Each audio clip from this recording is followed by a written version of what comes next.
యెహెజ్కేలుతో దేవుడు ఏమంటాడంటే, బయలుదేరు ఇప్పుడు. ఎక్కడికయ్యా అంటే, ఎముకల లోయలోకి పద. ఏ లోయ? ఎముకలు. ఏ ఎముకలు అంటే ఎండిన ఎముకలు. ఏ ఎముకలు? ఆ ఎముకలు చూడండి, ఎముకలు ఎండిపోవాలంటే చాలా టైం పడుతుంది అంటే. ఎముకలు గుజ్జుపోయి minimum like minimum two minimum 6 to 7 months పడుతుంది. అంటే ఒక ఎముక మోగాలంటే, ఎండిపోయి మోగాలంటే. అలాంటి ఎముకల్లో ఎండిపోయిన ఆ యొక్క లోయలోకి తీసుకెళ్ళి ఇప్పుడు ఎముకలతో మాట్లాడమంటున్నాడు దేవుడు.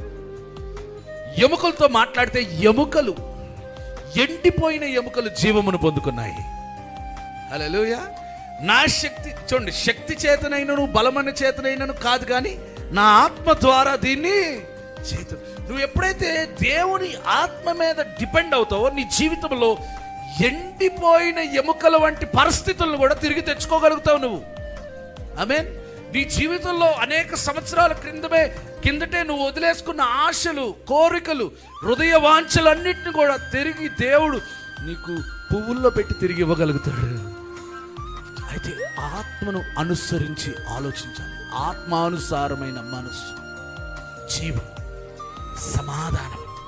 అది ఎలాంటి సమాధానం ఏంటో తెలుసా? సమస్త జ్ఞానమునకు మించిన దేవుని సమాధానము. జ్ఞానం పనిచేయదు. జ్ఞానము కంటే అధికమైనది దేవుని సమాధానం.